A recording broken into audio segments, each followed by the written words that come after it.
இயேசுவின் நாமத்தில் ஜெபிக்கிறோம் பிதாவே, ஆமென் ஆமென். Praise the Lord.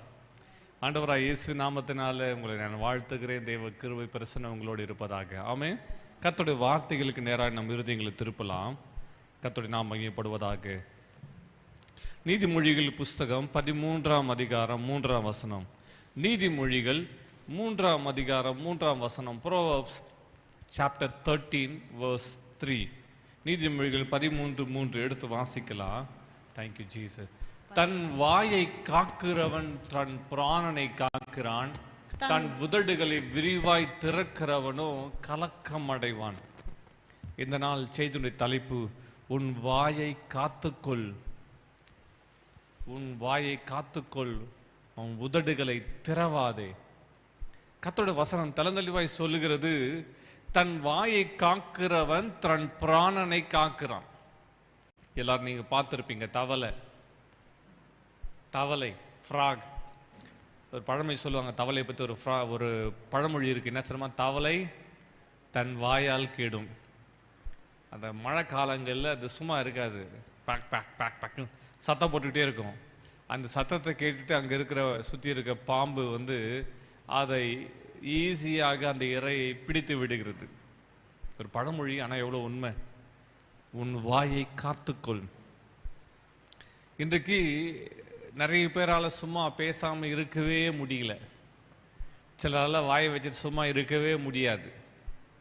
ஒரு ஆய்வு குறிப்பு சொல்லுது, ஒரு நாளைக்கு ஒரு சகோதரன் ஒரு நாளைக்கு குறைஞ்சபட்சம் 7000 to 8000 வார்த்தைகள் ஒரு சகோதரன், ஒரு ஆண் மகன் பேசுகிறானா.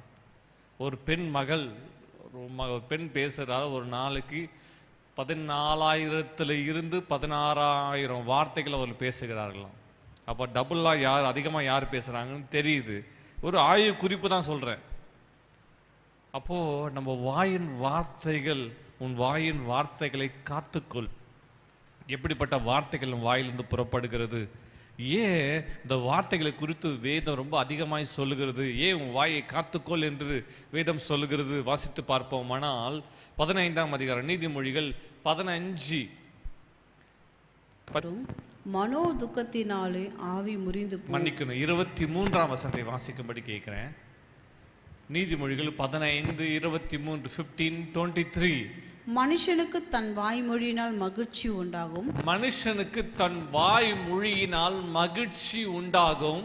ஏற்ற காலத்தில் சொன்ன வார்த்தை எவ்வளவு நல்லது. மனுஷனுக்கு என்ன பிரச்சனை? மனுஷனுக்கு இருக்கிற பிரச்சனை என்ன தெரியுமா? அவனுக்கு பேசினாதான் மகிழ்ச்சி.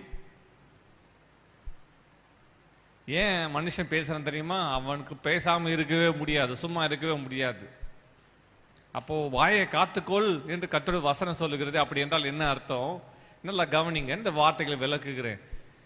மனுஷனுக்கு தன் வாய் மொழியினால் பேசினாதான் மகிழ்ச்சி உண்டாகுதான். ஏற்ற காலத்தில் சொன்ன வார்த்தை எவ்வளவு நல்லது. அப்படி என்றால் என்ன அர்த்தம்? பேசாதான் மகிழ்ச்சி, ஆனால் என்ன பேசினா மகிழ்ச்சி என்பதை நம்ம கவனிக்கணும். பரியாசக்காரனா என்ன தெரியுமா அர்த்தம் தெரியுமா? பரியாசக்காரனா இன்னொருத்தர் பரியாசம் பண்ணி கொண்டு உட்கார்ந்து கொண்டு இருப்பாங்க.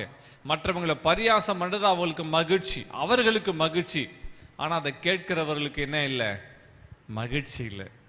அவர்கள் பரியாசம் பண்ணும்போது அதை கேட்கிறவர்கள் அவர்கள் இதயத்தில் கண்ணீர் வடிக்கிறார்கள், அவர்கள் உள்ளம் உடைகிறது. இதுதான் வேதம் அழகாய் சொல்லுகிறது, உன் வாயை காத்துக்கொள். இந்த வசனத்தில் வாசிக்கும் போது ஏற்ற காலத்தில் சொன்ன வார்த்தை. அப்போ நம்ம சொல்லுகிற வார்த்தைகள் இன்னொருத்தருக்கு பிரயோஜனம் உண்டாகுதா, இன்னொருத்தரை ஆசீர்வதிக்குதா, இன்னொருத்தருக்கு ஆறுதல் உண்டாகுதா? இப்படிப்பட்ட வார்த்தைகளை பேசுவதற்கு பதிலாக எப்படிப்பட்ட வார்த்தைகளை பேசுகிறோம் என்பது ஆராய வேண்டும். கர்த்தருடைய வசனம் நம்மை ஆராய்ந்து பார்க்க இன்றைக்கு அழைக்குது.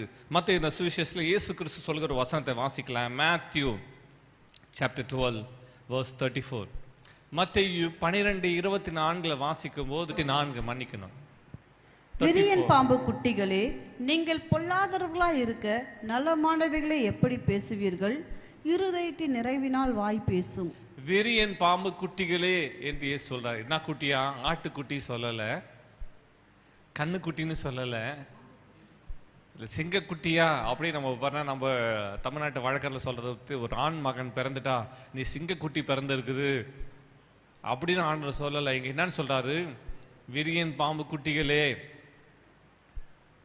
அதுக்கு முன்னாடி வசனத்தை வாசிக்கலாம். அதுக்கு முன்னாடி வசனத்தை வாசிங்க. மரம் நல்லதென்றால், மரம் நல்லதென்றால் அதன் கனியும் நல்லதென்று சொல்லுங்கள். அது கனியும் நல்லதென்று சொல்லுங்கள். மரம் கெட்டதென்றால், மரம் கெட்டதென்றால் அதன் கனியும் கெட்டதென்று சொல்லுங்கள். மரமானது அதன் கனியினால் அறியப்படும். மரமானது அதன் கனியினால் அறியப்படும். நீங்க எப்படிப்பட்ட கனி கொடுக்குறீங்க? நீ யாருடைய பிள்ளைங்க? விரியன் பாம்பு குட்டினே அப்படின்னா என்ன அர்த்தம்? உங்க ஃபாதர், உங்க மதர் அவங்க விரியன் பாம்பு. உங்க பெற்றோர் விரியன் பாம்பு, நீங்க விரியன் பாம்பு குட்டி. இன்றைக்கு பொல்லாத ஆவையினால, பொல்லாத கிரியைகளால் நிறைந்திருக்கிறோம். இன்றைக்கு பிசாசு, அப்படி இயேசு என்ன சொல்றமா, நீங்க பிசாசின் பிள்ளைகளை போல பேசுறீங்களே என்று இயேசு சொல்லுகிறார். நீங்க யாருடைய பிள்ளைங்க, என்ன காரியத்தை பேசி கொண்டிருக்கிறீங்க, அதான் முக்கியம். நீங்க தெரிந்து கொள்ளப்பட்ட கர்த்தருடைய பிள்ளைகளா, நீங்க தெரிந்து கொள்ளப்பட்ட ஊழியக்காரரா, அல்லது பிசாசினால் ஏவப்பட்டவளா இருக்கிறீங்களா? மரம் நல்லதுன்றா, ஒருவேளை அந்த மரம் புளிப்பான மாங்கனியை கொடுக்கிற மரமா இருக்குமானா அது கொடுக்கிற கனியெல்லாம் புளிப்பா இருக்கும். நல் வார்த்தைகள் பேசுகிறவளா இருப்பீங்களானால் நீங்க கொடுக்கிற கனியல் நல் வார்த்தைகளா இருக்கும். வாயின் வார்த்தைகள் ரொம்ப முக்கியமா இருக்குது. அதனால தான் இயேசு கிறிஸ்து சொல்கிறாரு, விரியன் பாம்பு குட்டிகளே. அடுத்த வசனத்தை போடலாம் ஸ்கிரீன்ல. 12:34 விரியன் பாம்பு குட்டிகளே, நீங்க பொல்லாதவளா இருக்க நலமானவளை எப்படி பேசுவீர்கள்? அப்ப நலமானதை பேசுகிறது இல்லை. நான் பேசுகிற வார்த்தைக்கு நலமானதா? தன் வாயை காக்கிறவன் தன் ஜீவனை காக்கிறான். அவன் உயிரை பாதுகாத்துக் கொள்றான். உன் வாயை நீ பார்த்துக்கிட்டீன்னா, உன் வாயை நீ பத்திரமா பாதுகாத்துக்கிட்டீன்னா உன் உயிரை பாதுகாத்துக்கிட்டேன்னு அர்த்தம். அதான் வேதம் அழகாய் சொல்கிறது. நீங்க பொல்லாதவெல்லாம் இருக்க, பொல்லாத அப்படின்னா விரியன் பாம்பு குட்டிகளேன்னு சொல்றாரு. அப்படின்னு அர்த்தம், அந்த விரியன் பாம்பு தீண்டிச்சுன்னா என்ன அர்த்தம்? என்னது? விஷம். சிலர் வாயை திறந்தாலே விஷம், விஷமத்தனமா தான் பேசுறது. சிலரை பார்க்க முடிகிறது. உங்க வேலை ஸ்தலத்துல, உங்க குடும்பத்துல, சில உறவினர்களை பார்க்கும்போது விஷமத்தனமா பேசுவாங்க. விஷம் நிறைந்த வார்த்தைகள். ரொம்ப நல்லா பேசுகிற மாதிரி இருக்கும், ஆனால் விஷம் நிறைந்த வார்த்தைகள். குடும்பத்தில் குழப்பத்தை உண்டுகிற காரியங்கள், சபையில், ஊழியத்தில், அனைவருடைய வாழ்வியில் விஷத்தன்மமான பேசுகிற வார்த்தைகள். விரியன் பாம்பு குட்டிகளே, தளந்தெளிவாய் அவளை சொல்லுகிற விரியன் பாம்பு குட்டிகளே, நீங்கள் பொல்லாதவங்க, நல்லதை எப்படி பேசுவீங்க? இதுக்கு மனுஷன் அப்படிதான் பேசுகிறான். 18ஆம் அதிகாரம், நீதிமொழிகள் 18ஆம் அதிகாரம் 6-7 வசனத்தை வாசிக்கும் போது, Proverbs chapter 18 verses 6 and 7. மூடனுடைய உதடுகள் விவாதத்தில் நுழையும், அவன் வாய் அடிகளை வரவழைக்கும். மூடனுடைய உதடு என்ன சொல்லுங்க? மூடனுடைய உதடு. 6ஆம் வசனத்தை, மூடனுடைய உதடு. இன்னைக்கு மூடத்தனமா ஃபூலிஷா பேசிட்டு இருக்காங்க. மூடத்தனமான வார்த்தைகள், உதடுகள் விவாதத்தில் நுழையுது. உன்னை யாரும் பேச அழைக்கல, நாமவே வாலண்டியரா மூக்கு கொடுத்துக்கிறது, மாட்டிக்கொள்றது, விவாதத்தில் நுழையும். முடிவு என்ன தெரியுமா? தர்ம அடி. சில சொல்லுவாங்க சும்மா இருந்திருக்கலாம், வாயை கொடுத்து நானே மாட்டிக்கிட்டேன். சில சொல்லுவாங்க வாயை கொடுத்து நானே புண்ணாக்கிக்கிட்டேன். இன்றைக்கு வார்த்தை அவசியம். ஆனா எப்படிப்பட்ட வார்த்தைகள் பேசுறோம்? வாயை காத்துக்கொள். அடுத்த வசனத்தை, மூடனுடைய வாய் அவனுக்கு கேடு. மூடனுடைய வாய் அவனுக்கு கேடு, அவன் உதடுகள் அவன் ஆத்துமாவுக்கு கண்ணி. கண்ணி வெடி. கண்ணி வெடி மாதிரி மனுஷனுடைய வார்த்தைகள் தான் அவனுக்கு கண்ணி வெடி. உனக்கு நீ பேசுற வார்த்தை தான் உனக்கு கண்ணி. என்ன தெரியுமா? நீ என்ன பேசுறியோ அதிலேயே மாட்டிக்கிற. நீ எச்சரிக்கையா இருக்க வேண்டும். வேதம் அழகாய் சொல்லுது நீதிமொழிகளை, பேசாதிருந்தால் மூடனும் ஞானி எனப்படுவான். அவ பேசக்கூடாது சொல்றது. தேவையில்லாத காரியங்களை பேசாத, தேவையில்லாத விவாதங்களுக்குள்ள நுழையாதே. வேதம் தெளிவாய் நமக்கு எச்சரிக்கிற காரியங்களை உங்களுக்கு சொல்லிக் கொண்டிருக்கிறேன். சங்கீதங்கள் புஸ்தகம் 73ஆம் சங்கீதம் 8-9 வசனங்களை வாசிக்கலாம். Psalm 73, சங்கீதம் 73:8-9. அவர்கள் சீர்கெட்டு போய் அகந்தையாய் கொடுமை பேசுகிறார்கள், இருமாப்பாய் பேசுகிறார்கள். என்ன பாருங்க, அவர்கள் என்ன பேசுறாங்களாம்? அவர்கள் சீர்கெட்டு போய் அகந்தை, கொடுமை, இருமாப்பு எல்லாம் சொல்லுங்க. எப்படி பேசுறாங்களாம்? அகந்தை, கொடுமை, இருமாப்பு. நான் யார் தெரியுமா? இருமாப்பு, கொடுமையுள்ள வார்த்தைகள், அகந்தை. அடுத்த வசனம்,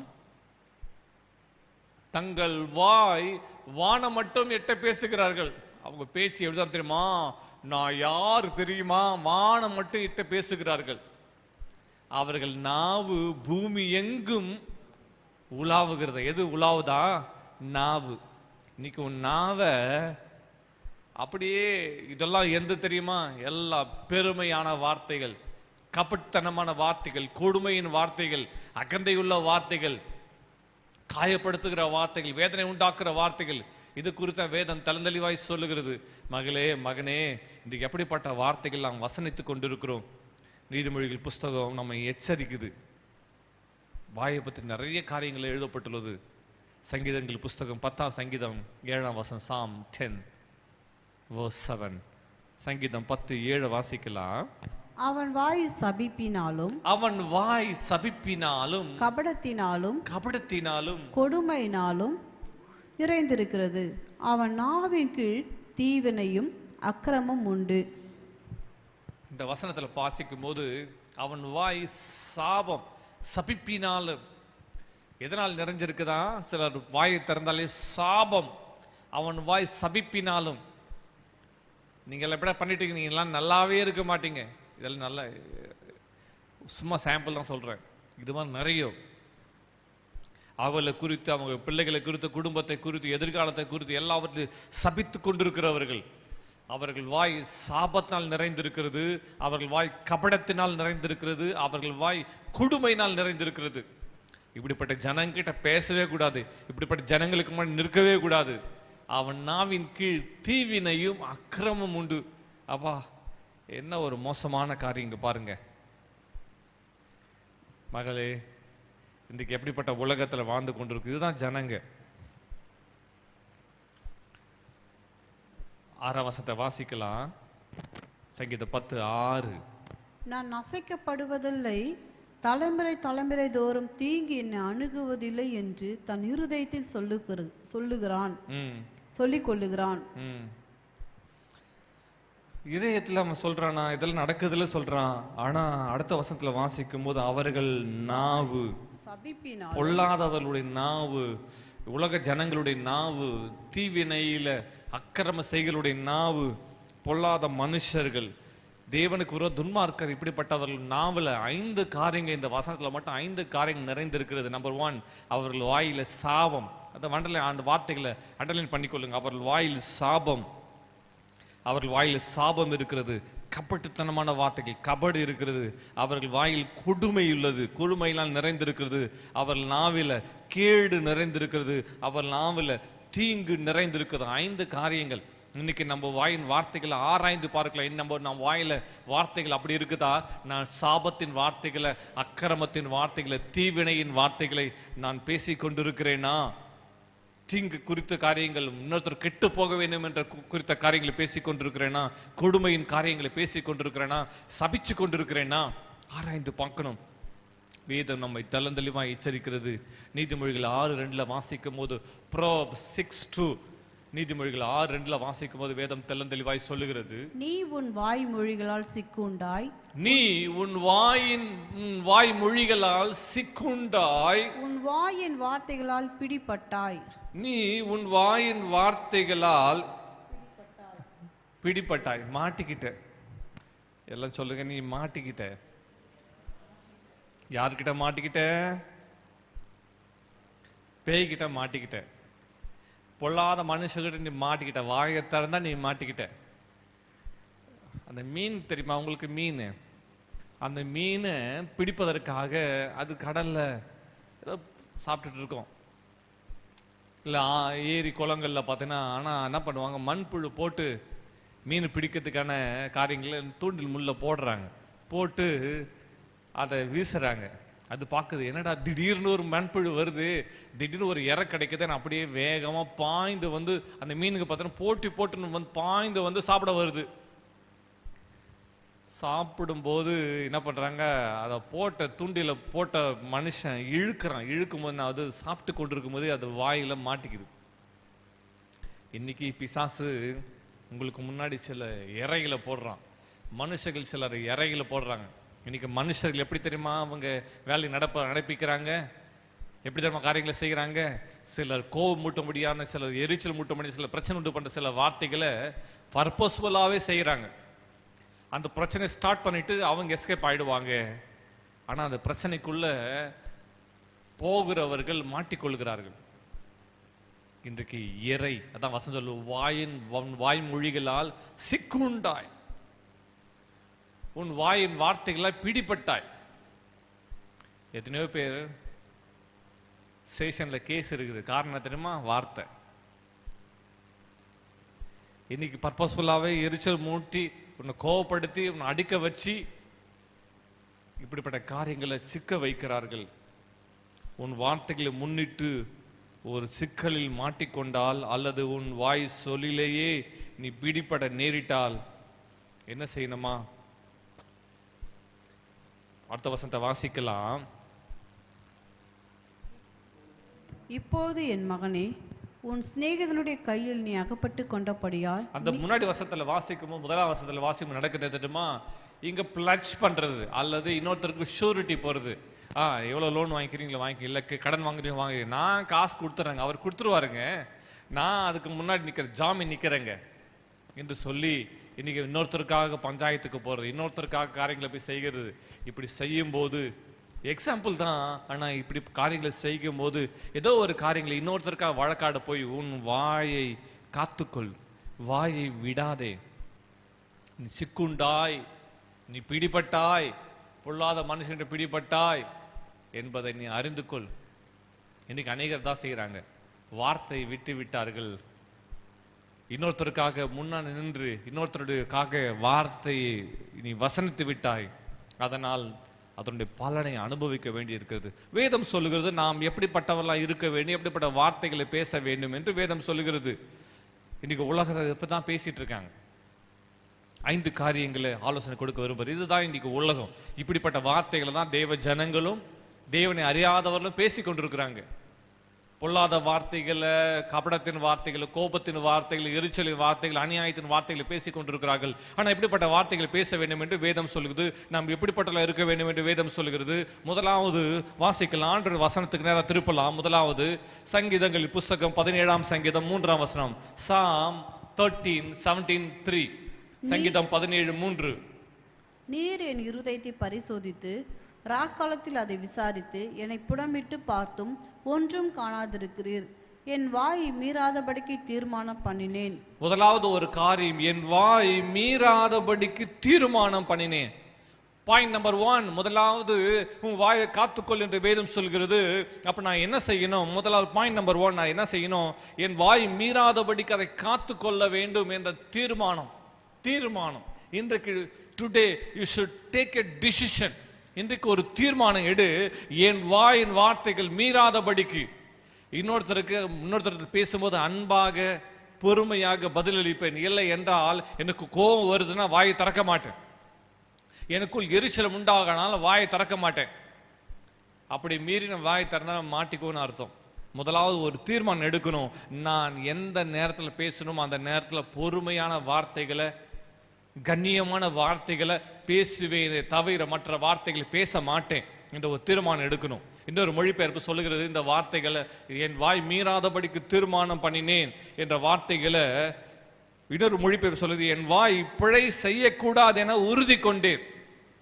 இன்னொரு மொழிபெயர்ப்பு சொல்லுது, என் வாய் பிழை செய்யக்கூடாது, அப்படியே தவறி கூட நான் தவறு செஞ்சிடக்கூடாது, பிழை செய்யக்கூடாது என தீர்மானம் பண்ணினேன், உறுதி கொண்டேன். தீர்மானம் இன்னைக்கு உறுதி. நம்பர் 1 இன்னைக்கு உறுதி என்ன தெரியுமா? தேவையில்லாத வார்த்தைகள் நான் பேச மாட்டேன். நிலமானதை தான் பேசுவேன், தேவையில்லாத வார்த்தைகளை பேச மாட்டேன். முதலாவது ஒரு தீர்மானம். இரண்டாவது ஒரு காரியம் என்ன தெரியுமா? பாயிண்ட் நம்பர் 1, என் வாயை நான் எப்படி காத்துக்கொள்ளணும்? நான் மீறாதபடிக்கு நலமானதையும் பேசாம சில நேரம் அமுதனுக்கு வேண்டி இருக்குது, அவசியமா இருக்குது. பிழை செய்யக்கூடாது என உறுதி கொள்ள வேண்டும், தீர்மானம் எடுக்கணும். இரண்டாவது குறிப்பு சங்கீதம் 38ஆம் சங்கீதம் 12-13 வசனங்களை வாசிக்கலாம். Psalm 38 verses 12 and 13. சங்கீதம் 38 எடுத்துக்கலாமா? 12-13. Thank you Jesus. என் பிராணனை வாங்க தேடுகிறவர்கள் எனக்கு கண்ணிகளை வைக்கிறார்கள். எனக்கு பொல்லாங்கு தேடுகிறவர்கள் கேடானவைகளை பேசி நாள் முழுதும் வஞ்சனைகளை யோசிக்கிறார்கள். நானோ செவிடனை போல கேளாதவனாகவும் ஊமையனை போல வாய் திறவாதவனாகவும் இருக்கிறேன். சங்கீதக்காரன் எழுதுறா பாருங்க. நானும் 12th verse போடுங்க பார்க்கலாம். சூழ்ச்சி பண்றாங்களாம். என் பிராணை வாங்க தேடுறவங்க எனக்கு கண்ணிகளை வைக்கிறாங்க. என்னை பொல்லாப்பு தேடுறவர்கள் கேடானவர்களை பேசி நாள் முழுதும் வஞ்சனையானவர்களை யோசிச்சு இதை பேசினா இப்படி மாட்டிக்குவான், இதை செஞ்சா இப்படி மாட்டிக்குவான் என்று சொல்லி நம்ம என்ன சொல்றது, ட்ராப்ல வைக்கிறாங்களாம். ட்ராப் எல்லாம் சொல்லுங்க. ட்ராப். ஆமா, எலி வலை எல்லாம் சொல்லுங்க. என்ன வலை? எலி வலையில கொண்டு போய் என்ன வைக்கிறாங்க? வலையை வைக்கிறாங்க. அந்த பொறி கண்ணியை வைக்கிறாங்க. எலி பாக்குது, ஐயோ எனக்காக யாரோ வடை சுட்டு வந்து வச்சிருக்காங்களே, ஐயோ எனக்காக யாரோ கருவாடை வச்சிருக்கிறாங்களே. அந்த எலி பாக்குது, போய் சாப்பிட ஆரம்பிக்குது. ஏன்னா எலி மாட்டிக்குது. இன்றைக்கு மனுஷரோட வார்த்தைகள் கண்ணியை போல வைக்கிறார்கள். அடுத்த வசனத்தை வாசிக்கலாம். அடுத்த வசனம் 13 verse. நானோ, சங்கீதக்காரன் சொல்றான், நானோ. எல்லாம் சொல்லுங்க, எல்லாம் சொல்லுங்க. நானோ. யாரு பாடுறது? தாவீது பாடுறார். யார் பாட்டியது? David song. டேவிட் என்ன பாடுறார்? நானும் செவிடனை போல கேட்கவே இல்லை, என் காதல என்ன திட்டினாலும் என்ன கேட்காதபடி இருந்தாராம். செவிடனை போல கேளாதவனாகும். தாவீதே அப்படி இருந்தார்னா நீங்க நான் எப்படி இருக்கணும்? எவ்வளவு உஷாரா இருந்தார் பாரு. நானும் செவிடனை போல கேளாதவனாகவும் ஊமையனை போல வாய் திறவாதவனாக இருந்தேன். டம் அண்ட் டஃப். காது கேட்கல, வாயும் பேசல. சில நேரங்களில் காதை மூடிட்டு வாயை மூடிட்டு அமைதியா இருக்கணும். Shut your mouth and tongue.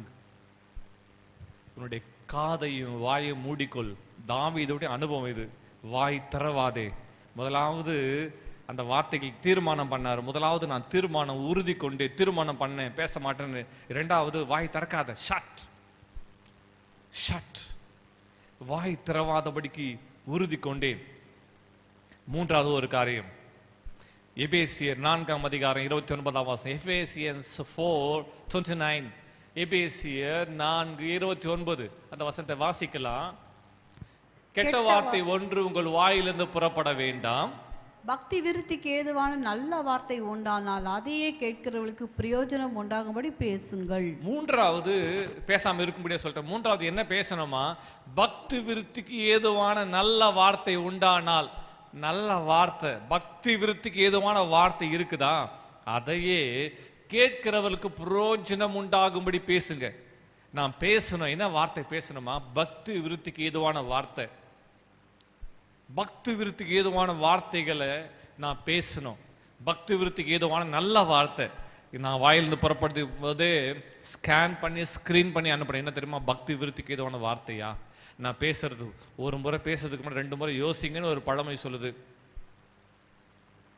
Before you speak think twice. நீ பேசுறதுக்கு முன்னாடி 2 முறை யோசி. இப்போ இன்னைக்கு இருக்கிற பிரச்சனை தெரியுமா? பேசிட்டு தான் யோசிக்கிறாங்க. ஐயோ இப்படி பேசிடக்கூடாதோ. நான் சொல்றது புரியுதா? இன்னைக்கு இப்போ இந்த காலத்தில் இருக்கிற பிரச்சனை தெரியுமா? பேசிட்டு யோசிக்கிறாங்க. ஆனா பெரியவ என்ன சொல்லியிருக்கிறாங்க? பேசுறதுக்கு முன்னாடி யோசின்றாங்க. ஆனா இப்போ என்ன செய்யறாங்க?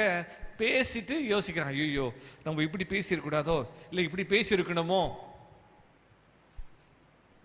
பக்தி விருத்திக்கு ஏதுவான நல்ல வார்த்தை உண்டானால் அதை பேசு. 4வது ஒரு காரியம்.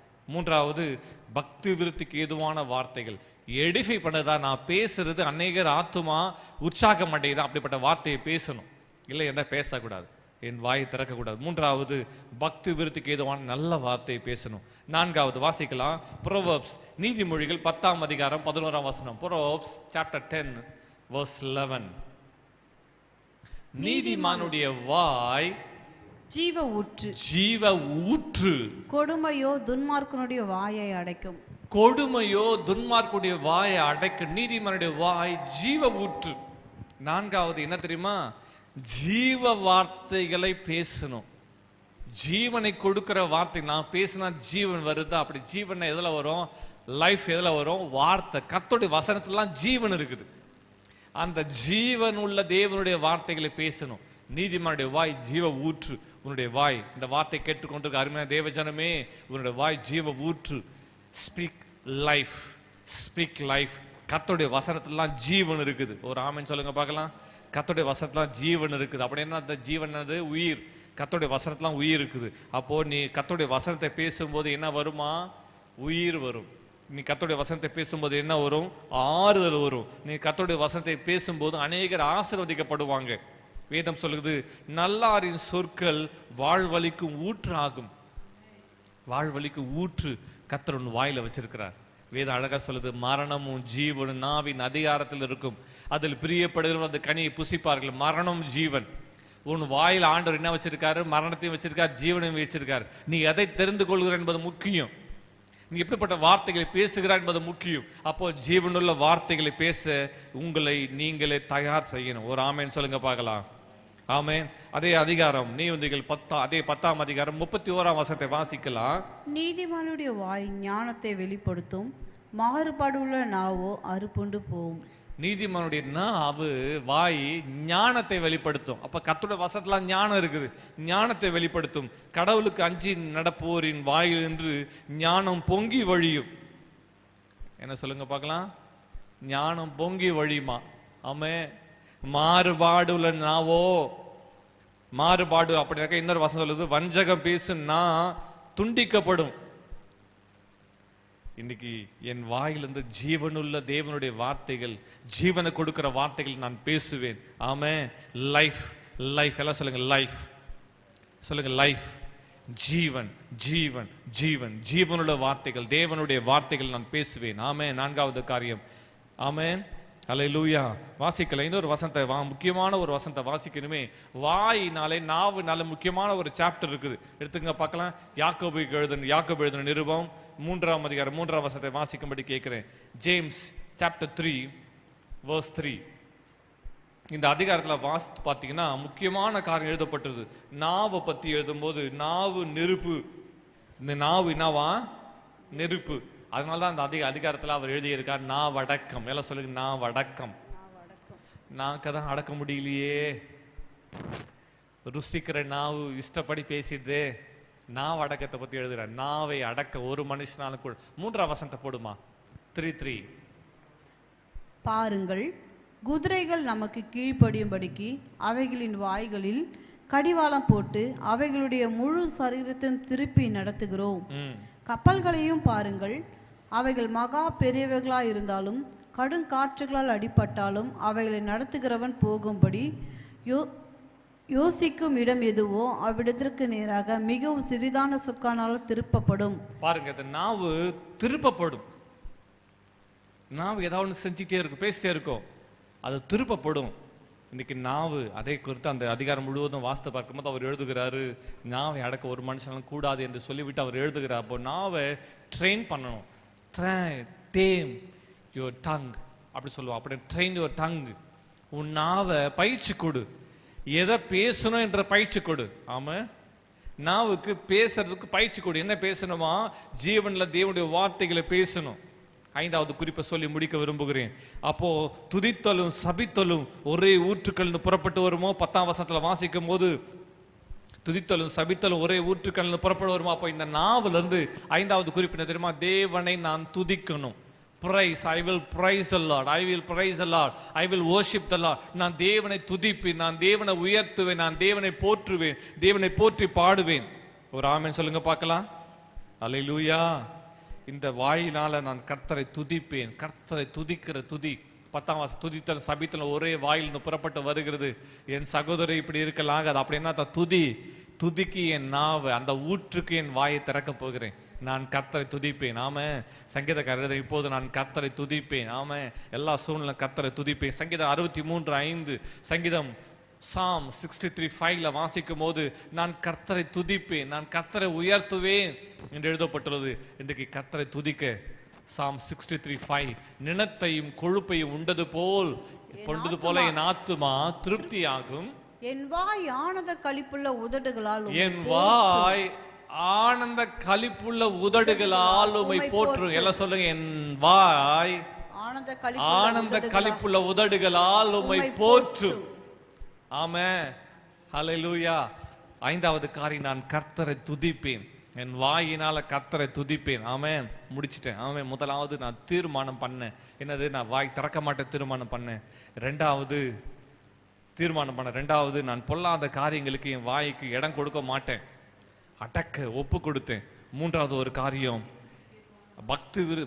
ஒரு காரியம் ஜீவனுள்ள தேவனுடைய வார்த்தைகள் நான் பேசுவேன், ஜீவனுக்கு ஏதுவான வார்த்தைகளை பேசுவேன். ஆமென் ஆமென். நான்காவது ஒரு காரியம், ஆமென் ஆமென், பக்தி விருத்திக்கு ஏதுவான நல்ல வார்த்தை உண்டானா கேட்கிற பிரயோஜனம் உண்டாகிற வார்த்தைகளை பேசுவேன். கெட்ட வார்த்தை, ஆமென் அல்லேலூயா, கிருபையுள்ள வார்த்தைகளை பேசுவேன். உங்கள் வசனம் கிருபையுள்ளதாயும் உப்பால் சாரணம் ஏறினாய் இருப்பதாக வேதம் சொல்லுகிறது. கிருபையுள்ள வார்த்தைகளை, ஜீவனுள்ள தேவனுடைய வார்த்தைகளை பேசுவேன். ஆமென். கர்த்தருடைய வசனத்தை பேசுவேன். ஐந்தாவது என்ன தெரியுமா? நான் கர்த்தரை துதிப்பேன். எல்லாம் சொல்லு, கர்த்தரை துதிப்பேன். ஆமென். மனுஷன்கிட்ட பேசி பேசி வாயால கெட்டவங்க நிறைய பேர். மனுஷன்கிட்ட பேசி பேசி நம்ம வாயின் வார்த்தைகளை எழுந்தது போதும். கர்த்தரிடத்தில் பேசுங்க. நான் கர்த்தரிடத்தில் பேசுவேன். ஆமென். நான் கர்த்தரை துதிப்பேன். அல்லேலூயா. என் வாய் ஆனந்த களிப்புள்ள உதடுகளால் உம்மை போற்றும். அல்லேலூயா. ஆமென்.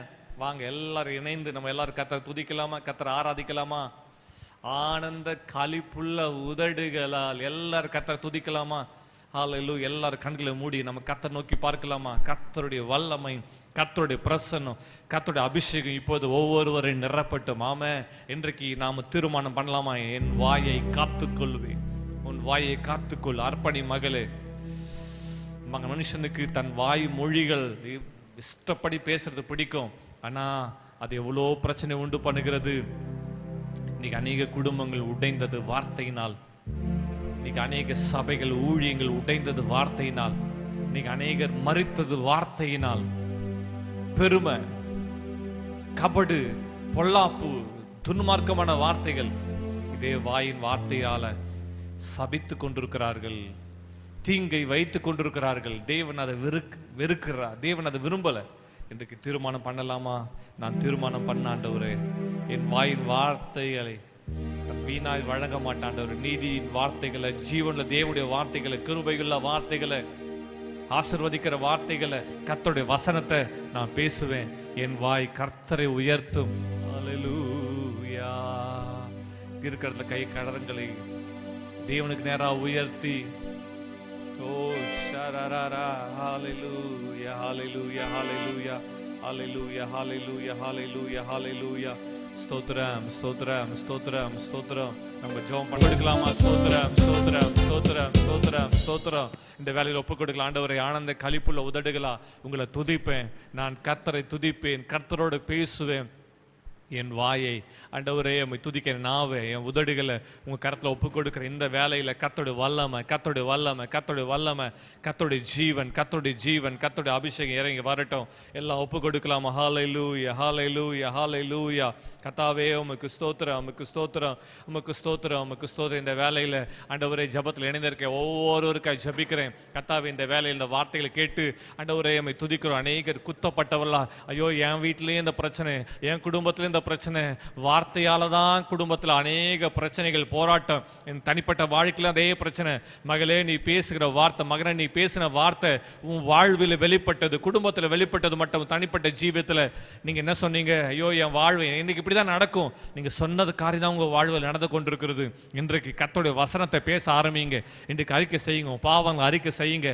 பேசின வார்த்தைகள், மீறுதலான வார்த்தைகளை இன்றைக்கு தெய்வ சமூகத்தில் அறிக்கை செய்து ஒப்பு கொடுத்து விட்டு கொடுக்கலாம். ஆண்டவரே, உம்முடைய ஜீவன் என்னை இப்பொழுது மறுரூபப்படுத்தட்டும். இப்படி வல்லமை என் மேல் இறங்கி வரட்டாம்ப்பா. இன்றைக்கு என்னை அர்ப்பணிக்கிறேன். ஹல்லேலூயா ஹல்லேலூயா ஹல்லேலூயா. ஒப்பு கொடுக்கலாமா? ஜெபம் பண்ணுங்க, ஜெபம் பண்ணுங்க. கர்த்தாவே, இன்றைக்கு இந்த வேலையில் ஆண்டவர் நாங்கள் மனம் திரும்புகிறோம். ஆண்டவரே, நல்ல தீர்மானத்தை எடுக்கிறோம். எங்கள் வார்த்தைகள் ஆண்டவரே தேவனுக்கு பிரியமானவைகளை, பிரயோஜனமானவைகளை, பக்தி விருத்திக்கு ஏதுவானவைகளை, தேவனை துதிக்கிற ஜீவனுள்ள வார்த்தைகளை ஆண்டவர் நாங்கள் பேச கர்த்தாவே நாங்கள் இன்றைக்கு கற்றுக்கொண்டு ஆண்டவரே, ஆண்டவரை பேச வேண்டிய வேற நேரத்தில் ஆண்டவர் ஞானமுள்ள வார்த்தைகளை பேசி, ஜீவனுக்கு ஏதுவானவைகளை பேசி, பக்தி விருத்திக்கு ஏதுவானவைகளை பேசி, ஆண்டவர் மெய் தேவனுடைய வார்த்தைகளை மட்டும் பேச கிருபை தாங்கப்பா. ஆண்டவரே லூஸ் ஸ்டாக் விடாதபடிக்கு, ஆண்டவரே இன்னொருத்தரை கேவலப்படுத்தும்படியாக்கி, இன்னொருத்தரை காயப்படுத்தும்படியான வார்த்தைகளை பேசாதபடிக்கு எங்கெல்லாம் உதடுகளை காத்துக்கொள்ள அர்ப்பணிக்கிறோம் ஆண்டவரே.